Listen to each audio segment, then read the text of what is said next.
20 साल का एक यंग मैन था जिसने गोली मारी ट्रंप को। वो तो रिपब्लिकन पार्टी का सपोर्टर था। ट्रंप जाते हैं, कहते हैं फाइट फाइट फाइट, इस तरीके से 150 मीटर से गोली चली है तकरीबन। क्या किसी ने देखा नहीं वहां पे?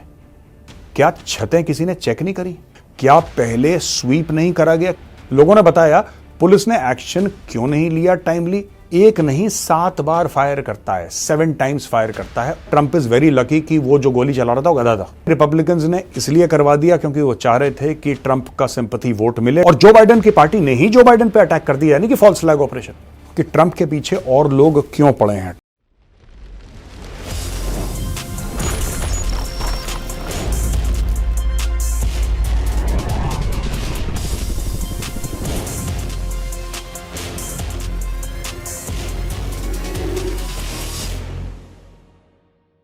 जय हिंद दोस्तों, मैं हूं मेजर गौरव आर्य और आप देख रहे हैं द चाणक्य डायलॉग्स। इस वीडियो को लाइक करिए, हमारे चैनल को सब्सक्राइब करिए, बेल आइकन दबाना बिल्कुल मत भूलिएगा।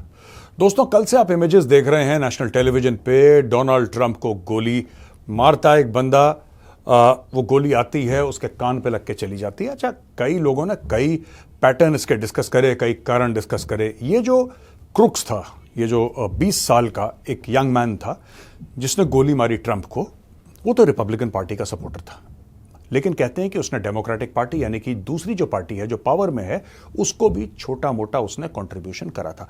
हम इन चक्करों में नहीं पड़ रहे, किसने क्या करा, क्यों करा, कैसे करा। मैं आपको एनालाइज करके आज बताऊंगा इस पूरी शूटिंग के बारे में। सबसे पहले छोटी सी क्लिप देखिए। See something that said, take a look at what happened. No.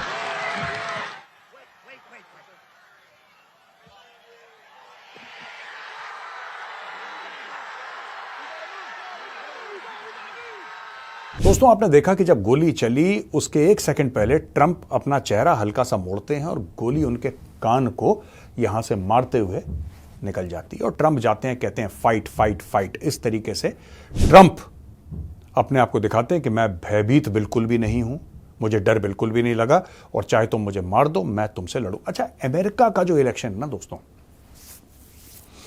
America में आज की तारीख में जो पॉलिटिक्स हो रही है, अमेरिका ज्ञान तो बड़ा देता है भारत को कि तुम लोग ऐसे हो और तुम्हारा ऐसा हुआ और तुम्हारा ऐसा हुआ। खुद वहां पे एक दूसरे की गर्दनें उतारने पे अमेरिकन लगे हैं। आप सोच लीजिए कि प्रेसिडेंशियल कैंडिडेट को उसकी हत्या करने की साजिश क्या, उसने तो ट्रिगर दबा दिया था। अच्छा, मुझे 2-3 बातें समझ में नहीं आई बिल्कुल। I have not understood these things. मुझे ये इसने एक राइफल क्लब भी ज्वाइन करा था, ये क्रूक्स ने, जिसने गोली चलाई है, लेकिन उसको निकाल दिया गया, बोला कि ये ठीक नहीं है, तो ही left in fact the next day. ऐसा मीडिया रिपोर्ट्स हमें बताती हैं। और पहला सवाल मेरे दिमाग में ये आ रहा है कि वहां पे जिसको कहते हैं कि सीक्रेट सर्विस का कवर दे रखा है डोनाल्ड ट्रंप को। सीक्रेट सर्विस जैसे भारत में एसपीजी है, स्पेशल प्रोटेक्शन ग्रुप, जो कि प्रधानमंत्री को प्रोटेक्ट करती है, उसी प्रकार से अमेरिका में ex presidents and current president और करंट प्रेसिडेंट की फैमिली, इन सब को सीक्रेट सर्विस का कवर मिलता है। सीक्रेट सर्विस कहते हैं कि बड़ी सॉलिड एजेंसी है जो बहुत बढ़िया काम करती है, काफी प्रोफेशनल है। मुझे 2-3 बातें समझ में नहीं आई। पहली चीज, 150 मीटर से गोली चली है तकरीबन। मैं मोटा मोटी दोस्तों आपको बता रहा हूं, 150 मीटर या उससे भी कम होगा, पर 150 मीटर पकड़ के चलते हैं यार। 150 मीटर से गोली चली, बिल्कुल सामने ट्रंप के वो बंदा लेटा हुआ है एक राइफल लेके, असॉल्ट राइफल लेके, जिसके ऊपर उसने स्कोप लगा रखा है। ठीक है जी, असॉल्ट राइफल पे स्कोप लगा के क्या किसी ने देखा नहीं वहां पे? क्या छतें किसी ने चेक नहीं करी? क्या किसी ने छत चेक नहीं करी? क्या किसी ने देखा नहीं? क्या पहले स्वीप नहीं करा गया? क्योंकि जब भी ऐसी मूवमेंट होती है वीआईपी की, खासतौर से उस लेवल पे, प्रेसिडेंट या फॉर्मर प्रेसिडेंट के लेवल पे, तो जितने भी वांटेज पॉइंट्स होते हैं, जितने भी पॉइंट्स हाइट पे होते हैं, सबको या तो ऑब्जर्वेशन से, यानी कि उनको देख के लगातार नजरें रखे, या फिर कोई बंदा डिप्लॉय करके उनको ऑक्यूपाई करा जाता है। और अगर कोई भी एजेंसी जो कि प्राइम मिनिस्टर या प्रेसिडेंट की सिक्योरिटी देख रही है, अगर वो नहीं कर सकती, तो वो फिर ऑफिस बताती है कि सर आप यहां से अपने आप को थोड़ा सा शिफ्ट कर दें, sir this area is not safe, हम इसको पूरे को घेर नहीं पाएंगे। मुझे यह बात समझ में नहीं आई कि वो 150 मीटर दूर राइफल लेके बैठा और किसी ने नहीं देखा उसे। लॉ एनफोर्समेंट वालों ने तो कम से कम नहीं देखा एक दो सिविलियन जरूर थे जिन्होंने पुलिस वालों को बताया कि यार वहां पे शूटर है, एक बंदा है छत पे चढ़ा हुआ, उसके हाथ में राइफल है। लोगों ने बताया, पुलिस ने एक्शन क्यों नहीं लिया टाइमली, ये बात मुझे क्लियर नहीं है। दूसरी चीज मुझे क्लियर नहीं है कि वो बंदा एक नहीं 7 बार फायर करता है, 7 टाइम्स फायर करता है, उसके बाद जो काउंटर स्नाइपिंग की टीम है उसको ठोक के उसकी जान ले लेती है।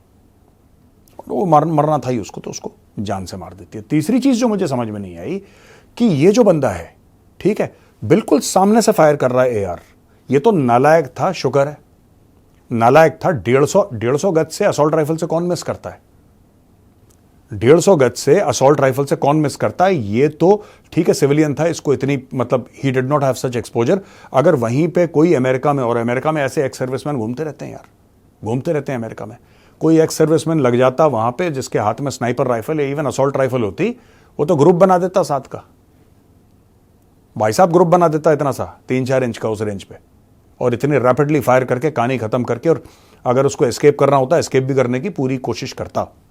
तो ये तो बहुत, जिसको कहता है ना ट्रंप इज वेरी लकी कि वो जो गोली चला रहा था वो गधा था, उसको वेपन का इस्तेमाल नहीं आता था, और वो भी उसने हेडशॉट लेने की कोशिश करी एट 150 यार्ड्स। मैं यहां पे और डिटेल में नहीं जा रहा दोस्तों कि विंड किस डायरेक्शन में ब्लो कर रही थी, ह्यूमिडिटी क्या थी, क्योंकि ठीक है 150 गज है यार, 150 गज में क्या ही फर्क पड़ता है ज्यादा, unless it's a very very strong wind. 150 गज में क्या ही फर्क पड़ना है, 150 गज अब इतने पे मिस कर दिया उसने, तो दिस इज वेरी सरप्राइजिंग। अच्छा, इसमें दो चीजें हैं, दो पार्टीज हैं, रिपब्लिकन पार्टी और डेमोक्रेटिक पार्टी। अब बड़ी कॉन्स्पिरेसी थ्योरीज और साजिश वाली जो थ्योरी होती हैं वो बड़ी सोशल मीडिया पे चल रही हैं। पहली साजिश की थ्योरी है कि रिपब्लिकन्स ने, कुछ लोग कह रहे हैं रिपब्लिकन्स ने इसलिए करवा दिया क्योंकि वो चाह रहे थे कि ट्रंप का सिंपैथी वोट मिले ट्रंप को, और ट्रंप फिर उछल जाए, उसका वोट परसेंटेज या जो भी उसकी रेटिंग्स हैं वो उछल जाएं और ट्रंप जीत जाए चुनाव। ये कई लोग रिपब्लिकन्स को जो दोष देना चाहते हैं डेमोक्रेट्स, वो ये कह रहे हैं, और जो रिपब्लिकन्स हैं वही सोशल मीडिया पर जवाब देते हुए डेमोक्रेट्स को ये कह रहे हैं कि यार देखो, ये अटैक तुमने करवाया है। तुमने क्यों करवाया है? क्योंकि जो बाइडेन जो है, जो बाइडेन हट नहीं रहा था। जो बाइडेन ने जो डिबेट में पूरा गंद मचाया, हार गया लगभग डिबेट में वो, तो ये फिर बोला है कि नहीं साहब ये तो तुम लोगों ने खुद ही करवा दिया। तो दोस्तों, जब रिपब्लिकन्स जवाब देते हैं वो कहते हैं कि साहब जो बाइडेन डेमोक्रेट है, और जो बाइडेन की पार्टी ने ही जो बाइडेन पे अटैक कर दिया, यानी कि फॉल्स फ्लैग ऑपरेशन। ऐसा क्यों करेगा? इसलिए क्योंकि जब वो डिबेट पे गया ट्रंप के आगे, तो बिल्कुल ट्रंप ने उसका हलवा बना दिया, और जो बाइडेन पे ये चीजें भारी हो गई कि आप हटो हटो हटो हटो, आप हटो, किसी और को लेकर आओ, हटो किसी और को लेकर आओ। यहां पे जो बाइडेन कन्विंस नहीं हो रहा है, और जो बाइडेन कह रहा है मैं बिल्कुल ठीक हूं, मैं लड़ूंगा, don't worry, I am absolutely fit, और लोगों को दिख रहा है वो फिट नहीं है। क्या डेमोक्रेटिक पार्टी ने खुद के कैंडिडेट जो बाइडेन के ऊपर इसलिए अटैक करवाया, यानी कि जो बाइडेन को यह कन्विंस कर पाए कि इस अटैक के बाद देखो ट्रंप की बड़ी ऊंची हो जाएगी भाई, और तुम वैसे ही हार जाओगे, किसी और बंदे को लेकर आते हैं फ्रेश पर्सपेक्टिव। तो ये सब कॉन्स्पिरेसी थ्योरीज है, मैं इन पे विश्वास नहीं करता। ये सब बकवासबाजी है, ये सब इसको कर दो, ऐसा कर दो, वैसा कर दो, ये सब कहने की बातें, ये सब साजिशी बातें हैं दोस्तों, ठीक है। So we'll not talk about this. अब मैं एक मेन मुद्दे पे आता हूं कि यार देखो, बात यह है कि एक बंदा गोली चलाता है ट्रंप पे, राइट?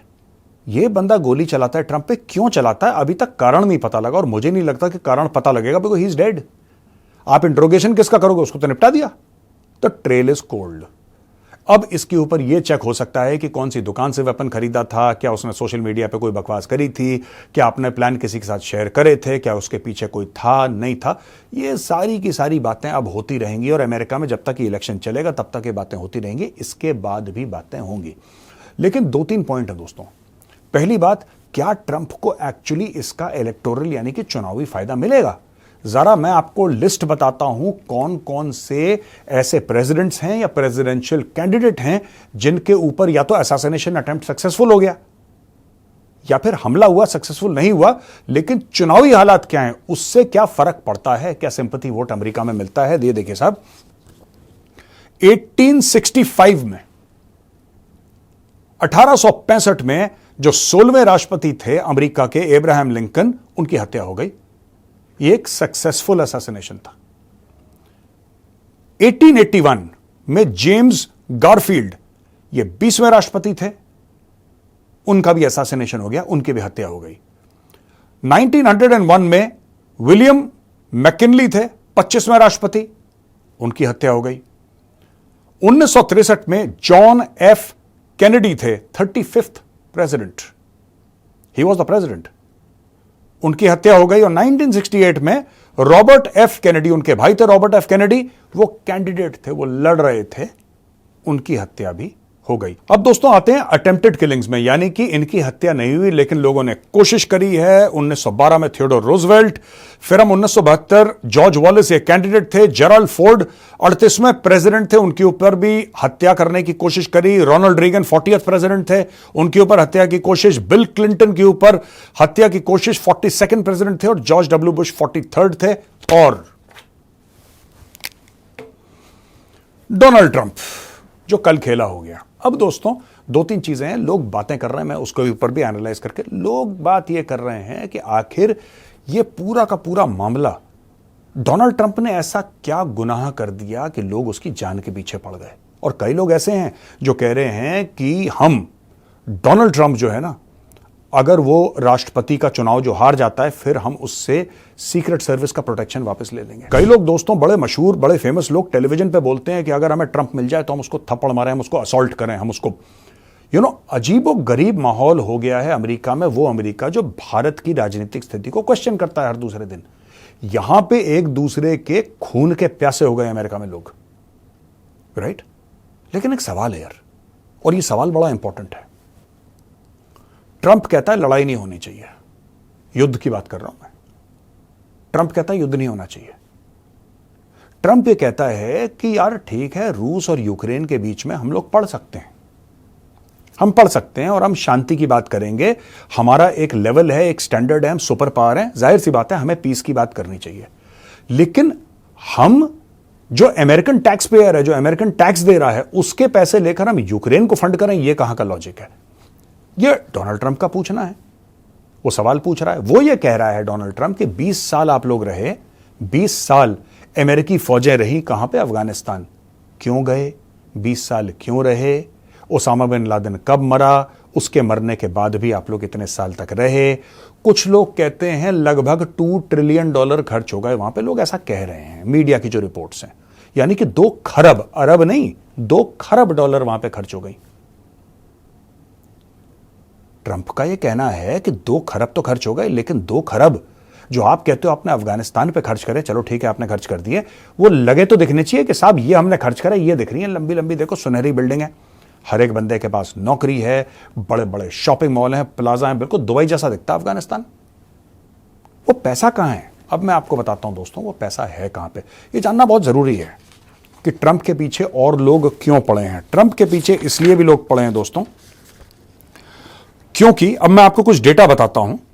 कुछ लोग कहते हैं कि 1 खरब खर्च हुआ, कुछ लोग कहते हैं 1 ट्रिलियन, 2 ट्रिलियन, ये सारे के सारे फिगर वहां पे दौड़ रहे हैं। लेकिन इसमें अमेरिकन ट्रूप्स जो हैं 2443 अमेरिकन मारे गए, अफगानिस्तान की बात कर रहा हूं मैं सिर्फ, और 1144 बाकी जो नेटो के ट्रूप्स वहां पे थे वो लोग मारे गए, और 20,666 अमेरिकन ट्रूप इंजर हो गए। इसके अलावा 66,000 अफगानी फौज मारी गई अफगानिस्तान में। आप पहले आंकड़े सुनिए और समझिए मैं क्या बोल रहा हूं, मैं किस डायरेक्शन में जा रहा हूं। 66,000 अफगानी ट्रूप्स मारे गए वहां पे, और 75,000 सिविलियंस इंजर हो गए, और 48,000 अफगान सिविलियंस मारे गए। ठीक है, अभी आप समझ गए कितने मारे गए और कितने पैसे खर्च हुए। यानी कि कहने की बात यह है कि 2 ट्रिलियन यानी कि 2 खरब डॉलर खर्च हुए और इतने लोग मारे गए। ओके, ये सारा का सारा पैसा गया कहां? आप बोलेंगे साहब मेजर साहब 2 ट्रिलियन 2 ट्रिलियन 2 ट्रिलियन का आप गाना गा रहे हो, पैसा गया कहां? अकॉर्डिंग टू अमेरिकन सोर्सेज यह पैसा गया है लॉकहीड मार्टिन में, जो कि हथियार बनाते हैं, बोइंग जो कि हथियार बनाते हैं, रेथियन जो कि हथियार बनाते हैं, जनरल डायनामिक्स जो कि हथियार बनाते हैं, और नॉर्थरोप ग्रमन जो कि हथियार बनाते हैं। ये वॉटसन इंस्टीट्यूट की रिपोर्ट है। ये जो टॉप 5 डिफेंस कॉन्ट्रैक्टर्स हैं, इनका जो स्टॉक का जो प्राइस है, जो इनका शेयर का प्राइस है, ये 872% बढ़ा, 872% increase since the start of the Afghanistan war in 2001, outpacing the overall standard and poor 500 index. 872% इनके शेयर्स बढ़े हैं। ठीक है जी। कहने की बात यह है कि अगर ये कोई $10,000 इन्वेस्ट करता, कोई अमेरिकन, ये बता रहा है, इनका कोई कैलकुलेशन होगा, ये कह रहे हैं कि अगर कोई इन कंपनियों में एक बंदा $10,000 अपने इन्वेस्ट करता, 10,000 अमेरिकन डॉलर्स लड़ाई शुरू होने से पहले, तो लड़ाई खत्म होने तक इसकी टोटल वैल्यू होती $97,000। ठीक है जी। अच्छा, एक और चीज मैं आपको बताता हूं, बड़ी इंटरेस्टिंग, ये बड़ी, देखिए ऐसे होता है ना जब आप परतें खोलते हैं ना प्याज जैसी, तब एक के बाद एक प्याज की परत खुलती रहती है, आपको नई चीजें अंदर से दिखाई देती हैं। इनका यह कहना है कि डिफेंस फर्म्स ने, जो ये हथियार बनाती हैं, जिन फर्म्स का मैंने नाम लिया है, इन्होंने $1.1 बिलियन खर्च करे लॉबिंग में। $1.1 बिलियन इन्होंने खर्च करे लॉबिंग में। Okay, $1.1 billion they have spent in lobbying. Lobbying क्या होती है दोस्तों, जिनको नहीं पता उनके लिए बता रहा हूं कि आप जिसको कहते हैं ना, आप पैरवी करवाते हैं अपनी। अमेरिका में लीगल है, बिल्कुल अमेरिका में ये गैर कानूनी नहीं है। आपने किसी को पैसे दिए, उसने आपकी सिफारिश करी, ठीक है, फिर उसने अपना कट ले लिया, अपनी फीस ले ली, ये अमेरिका में अमेरिकन कानून के तहत बिल्कुल लीगल है। इसमें $1.1 अरब खर्च करे, और कहा जाता है कि ये सारी कंपनियों ने जब $1 जो खर्च करा लॉबिंग में अगर इन्होंने $1 खर्च करा, तो उसके एवज में इन्होंने $1,813 कमाए। हर $1 के ऊपर, आप समझ रहे हैं मेरी बात, $1 खर्च करा पैरवी के लिए, रिजल्ट इतना बढ़िया आया कि $1 की इन्वेस्टमेंट पे उनके $1,813 वापस उनके पास आए। इन कंपनियों ने $120 मिलियन कैंपेन कंट्रीब्यूशन, ये गार्डियन की रिपोर्ट है, कैंपेन कंट्रीब्यूशन दिया इन्होंने कि आप चुनाव लड़िए नेताजी, आपके लिए पैसा। अब जब ट्रंप कहता है, दोस्तों सुनिए मेरी बात ध्यान से, जो अमेरिका यूक्रेन को हथियार दे रहा है, जो अमेरिका इजराइल को हथियार दे रहा है, जो अमेरिका 20 साल तक अफगानिस्तान में हथियार डालता आया, जो अमेरिका लीबिया में, इराक में, सीरिया में, यमन में, दुनिया भर में जो अपने हथियार भेजता रहा, वो तो अमेरिकन कंपनीज के हथियार थे। इन्होंने खरबों दर खरबों डॉलर खर्च करे। मैंने सिर्फ अफगानिस्तान का आपको बताया। अगर आप पूरा इनका जो चिट्ठा पर्चा है वो खोलेंगे तो आपके बिल्कुल, जिसको कहते हैं ना, आंखें बाहर आ जाएंगी कि यार ये क्या कर दिया इन लोगों ने। वो पैसे गए कहां पे भाई साहब? वो पैसे वापस अमेरिकन कंपनीज के पास चले गए। समझ ना मेरी बात? मैंने आपको वही आंकड़े बताया ना। वो पैसे, जो बंदा $10,000 की इन्वेस्टमेंट कर रहा है, उसका रिटर्न $97,000 है from the beginning of the war to end of the war. ये तो गजब के रिटर्न्स हैं, ये तो गजब के रिटर्न्स हैं। कहने की बात यह है कि ट्रंप के ऊपर हमले का एक कारण जो लोग डिस्कस कर रहे हैं वो ये भी है कि ट्रंप ने बोला यार ये सब धंधे बंद कराओ, ये लड़ाई शड़ाई बंद कराओ, हमें पैसा नहीं देना है। ट्रंप ये भी कह रहा है कि भाई जिस दिन मैं पावर में आ गया मैं लड़ाई खत्म कर दूंगा, मैं पूरा वॉर खत्म कर दूंगा यूक्रेन वाला। कैसे? कह रहा मैंने यूक्रेन को पैसे नहीं देना है। देखो, ट्रंप को बहुत पहले, जब वो प्रेसिडेंट था ना, उसको एक बात समझ में आ गई थी, एक बात क्लियर हो गई थी कि दुश्मन चाइना है, दुश्मन रशिया नहीं है। लेकिन अमेरिका का जो डीप स्टेट है वो ट्रंप को यह कन्विंस कर रहा था कि नहीं सर, चाइना चुना को तो हम देख लेंगे, Russia is the main enemy. Trump कह रहा था नहीं, China is the main enemy, Russia आपका कुछ नहीं बिगाड़ सकता, असली जो आपको एक्चुअली बिगाड़ सकता है वो चाइना है। इसीलिए ट्रंप बड़ी कोशिश कर रहा था। ट्रंप ने वही काम करा और वही ट्रंप की प्लानिंग थी जो मोदी जी अभी करने गए थे रूस। इसमें बहुत सिमिलैरिटी है दोस्तों। क्या सिमिलैरिटी है? सिमिलैरिटी यह है कि मोदी जी भी गए थे रूस। कई कारण थे, एक कारण नहीं था, दसियों कारण थे जिसकी वजह से वो रूस गए। एक कारण यह भी था कि रूस को यह बोलना कि यार तुम चाइना से दूर हो, तुम चाइना के बहुत करीब जा रहे हो और दुनिया इस चीज से बड़ा परेशान है और तुम्हारा इसमें नुकसान है, इसमें दुनिया भर का नुकसान है। You please remove your self from China. आप चाइना से थोड़ा सा डिस्टेंस बना, दोस्ती रखो उसके साथ, लेकिन थोड़ा सा फासला बना के रखो। यह मोदी जी ने पता है डायरेक्टली बोला था। और यही चीज ट्रंप बहुत टाइम पहले से कहता चला आ रहा है कि चाइना दुश्मन है, आप रूस को वहां से दूर रखो। इसीलिए वो कह रहा है कि यूक्रेन की लड़ाई का जो एंड रिजल्ट है वो तभी तय होगा जब आप यूक्रेन को हथियार देना बंद करोगे और सबसे बात करोगे, बोलो आ जाओ, वो कह रहा है मैं बन जाऊंगा प्रेसिडेंट, मैं रशिया पहुंच जाऊंगा फ्लाइट पकड़ के। यार मैं पुतिन से बोलूंगा भाई बंद कर ये सब ड्रामा यार, फौजें अपनी पीछे हटा, कहानी खत्म कर। वो ये बात कर रहा है।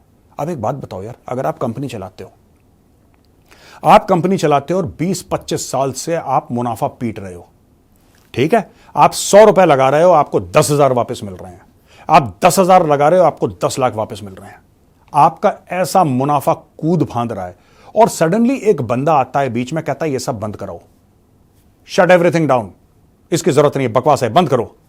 आप क्या करोगे? सोचो। मैं ये नहीं कह रहा कि कंपनियों ने साजिश मैं ये नहीं कह रहा, मैं ये भी नहीं कह रहा वॉल स्ट्रीट ने साजिश करी, मैं आपको सिर्फ ये बता रहा हूं कि ओवरऑल क्या डिस्कशन चल रहा है अमेरिका में, क्योंकि इसका सच पता नहीं, पता लगेगा नहीं पता लगेगा, लेकिन लोग कह रहे हैं कि ट्रंप, क्योंकि मिलिट्री इंडस्ट्रियल कॉम्प्लेक्स बड़ा कॉम्प्लिकेटेड है अमेरिका में दोस्तों, हर जगह पुराने रिटायर्ड जनरल्स हैं, उसमें एम्बेसडर्स हैं, उसमें थिंक टैंक्स हैं, ये लोग पानी की तरह पैसा बहाते हैं कि अच्छा तुम जाओ, एक हमारा रॉकेट है, ये रॉकेट फौज को खरीदना ही पड़ेगा, तुम जाके लॉबी करो।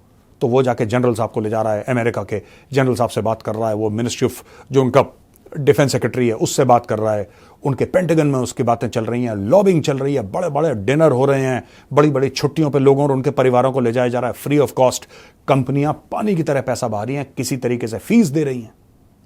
ये सारे के सारे लोग अमेरिका में इसी काम पे लगे हैं, क्योंकि अमेरिका में ये काम दोस्तों लीगल है।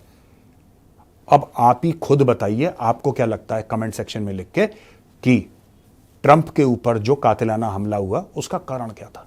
मैं इस चीज को मानने को बिल्कुल तैयार नहीं हूं कि एक पागल सा बंदा उठा, राइफल लेकर ट्रंप को ठाठा करना शुरू कर दिया। I don't believe that is possible. इसके पीछे कोई गहरी साजिश है, क्या है वो मुझे नहीं पता, जाहिर सी बात है किसी को नहीं पता, लेकिन मैंने आपके सामने 3-4 पहलू रख दिए कि क्या हो सकती है और अमेरिका में क्या बातें चल रही हैं इन सब चीजों को लेकर। दोस्तों आप चलते हैं क्वेश्चन एंड आंसर्स पर। दोस्तों पहला सवाल है महक वर्मा जी का। मेरा सवाल यह है, महक जी कह रहे हैं कि डोनाल्ड ट्रंप गॉट शॉट और यह अटैक अमेरिकन एजेंसीज और एमिनेशन कंपनी के लीडर्स ने करवाया है, क्योंकि अगर ट्रंप जीत जाता तो फालतू कंट्री को वेपन सप्लाई। देखिए ऐसा है ना महक वर्मा जी, हम कह नहीं सकते कि किसने करवाया है, ये तो FBI इन्वेस्टिगेट करेगी, उनके डोमेस्टिक टेररिज्म के चार्जेस लग रहे हैं इस पे, असैसिनेशन अटेम्प्ट था ये भी पक्का हो गया है, ये तो होमलैंड सिक्योरिटी FBI ये सब लोग चेक करेंगे, पुलिस चेक करेगी, हम नहीं कह सकते। यही चीज जो आपका अभी क्वेश्चन में देख रहा हूं, यही एक पॉइंट, देखिए ये डिस्कशन के पैटर्न है, मैं आपको बता रहा हूं, इनमें ऐसा हो सकता है कि किसी ने कुछ ना करा हो, एक कोई सन की आदमी हो जिसने बोला कि नहीं, लेकिन वो सन की आदमी रिपब्लिकन सपोर्टर भी रह चुका है, फिर क्या? तो क्वेश्चन पे काउंटर क्वेश्चन। अभी इट्स टू अर्ली टू से कि यार इसने करा है, कम से कम मेरे पास ऐसा कोई प्रूफ नहीं है, तो मैं कोई स्ट्रेट अवे स्टेटमेंट नहीं देना चाहता यहां पे कि जी मुझे पता है, क्योंकि ऐसा मुझे अभी किसी को नहीं पता। और मैं देख रहा हूं यूट्यूब पे काफी लोग वीडियो बना रहे हैं कि यही है, वो ठीक है, वो एक्साइट करके थोड़े से लाइक्स मिल जाते हैं, लेकिन वो सच नहीं है। सच ये है कि अभी अमेरिकन को भी नहीं पता, और जिस दिन पता लगेगा उस दिन अचानक फिर सबको पता लगेगा। किसी के पास कोई स्पेशल नॉलेज नहीं है, ये सब झूठी बातें चल रही हैं जो सोशल मीडिया पे चल रही हैं।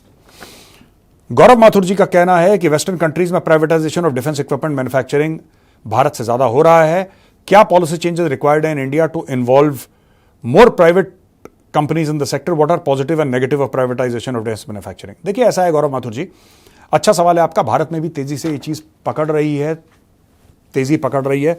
वेस्टर्न कंट्रीज हमसे आगे इसलिए हैं क्योंकि बहुत पहले उन्होंने, वो सोसाइटी कैपिटलिस्ट सोसाइटी है, हमारा तो ये बोल दिया कि तुम सोशलिस्ट हो। यहां पे तो कम्युनिज्म का बड़ा इन्फ्लुएंस था, और कम्युनिज्म में तो हर चीज सरकार करती है। अब ये दिल्ली के जो अशोका होटल हैं, सम्राट होटल हैं, वो भी सरकार चला रही है, राइट। एयर इंडिया भी सरकार चला रही थी, अब वो टाटा को बेच दिया। तो यहां पे कम्युनिस्ट तो यही कहते हैं सोशलिस्ट की, हर चीज सरकार चलाएगी, बिजनेस होने नहीं चाहिए, हर चीज सरकार चलाए, राइट, हर चीज नेशनलाइज कर दो। That is the typical communist mindset. अब हम उससे हटे हैं, अब आर्म्स और वेपन्स मैन्युफैक्चरिंग जो हो रही है तेजी पकड़ रही है भारत में। आईडेक्स की बात कर लीजिए, आत्मनिर्भर भारत की बात, ये सारे के सारे इकोसिस्टम भारत में हैं, और मुझे लगता है कि प्राइवेटाइजेशन एक बहुत अच्छी चीज है, बहुत अच्छी चीज है। मुझे नहीं लगता कि सरकार को हथियार बनाने चाहिए, मुझे नहीं लगता सरकार को हथियार बनाने चाहिए। जहां पर भी अच्छे हथियार बनते हैं दुनिया में वो प्राइवेट कंपनीज बनाती हैं। F-22 रैप्टर देख लो, F-35 लाइटनिंग देख लो आप, F-16 देख लो आप, ठीक है, बड़े से बड़े एयरक्राफ्ट कैरियर, ये सारी की सारी प्राइवेट कंपनीज बनाती हैं। सरकार जहां घुसेगी मैन्युफैक्चरिंग में, बेड़ा ही गर्क होना है। मैं सीरियसली बता रहा हूं, ये मेरा मानना है। अच्छा जी, दीपम कुमार जी कहते हैं सर मेरा सवाल यह है कि गवर्नमेंट ऑफ इंडिया मॉरल और डिप्लोमेटिक सपोर्ट बलोचिस्तान को क्यों नहीं देती, क्योंकि ये भारत के लिए फेवरेबल है, it decreases the coast line of Pakistan leading to loss of Gwadar port. अब क्यों नहीं देती सर, ये तो मुझे नहीं पता, देना चाहिए, ये मैं भी विश्वास करता हूं, मैं भी मानता हूं कि बलोचिस्तान को हमें सपोर्ट करना चाहिए। सरकार क्यों नहीं करती, ये सरकार ही बेहतर बता सकती है। आई हैव नो आइडिया, शायद सरकार खुले में ऐसा नहीं करना चाहती या पता नहीं क्या है, आई डोंट नो, कि वैसे भी नहीं करना चाहती, वैसे भी नहीं करना चाहती, आई डोंट नो, मुझे नहीं पता इसका। लेकिन मेरा यह मानना है कि बलोच एम्बेसी इन एग्जाइल नई दिल्ली में होना चाहिए। उस लेवल का सपोर्ट एक Baloch embassy in exile India fund करे, जो कि न्यूयॉर्क में हो या वॉशिंगटन में हो। एक बलोच एम्बेसी इन एग्जाइल आपका लंदन में होना चाहिए, एक आपका ब्रसल्स में होना चाहिए, एक बलोच एम्बेसी इन एग्जाइल आपका शायद टोक्यो में हो या ऑस्ट्रेलिया में कहीं हो। ये होना चाहिए और इंडिया को फंड करना चाहिए, होना चाहिए, जहाँ पे बलोच यूथ को आप social media, main stream media में ट्रेन करें और उनको एजुकेट करें। The biggest weapon is education, the biggest weapon is not an AK-47 और a rocket, the biggest weapon is education. आप बलोच यूथ को ट्रेन करें, उनको फॉरेन एजुकेशन दें, इंडिया की यूनिवर्सिटीज़ में ट्रेन करवा के फिर उनको बोलें कि बलोचिस्तान की कहानी सुनाओ, ऑक्सफर्ड में जाके सुनाओ, येल में जाके सुनाओ, कैम्ब्रिज में जाके सुनाओ, MIT में जाके सुनाओ, कि लोग अवेयर हों। इससे प्रेशर बढ़ता है, ये मैं मानता हूं। कैसा लगा दोस्तों आज का वीडियो? अगर पसंद आए तो इस वीडियो को लाइक जरूर करिएगा एक बार। जय हिंद, वंदे मातरम, भारत माता की जय।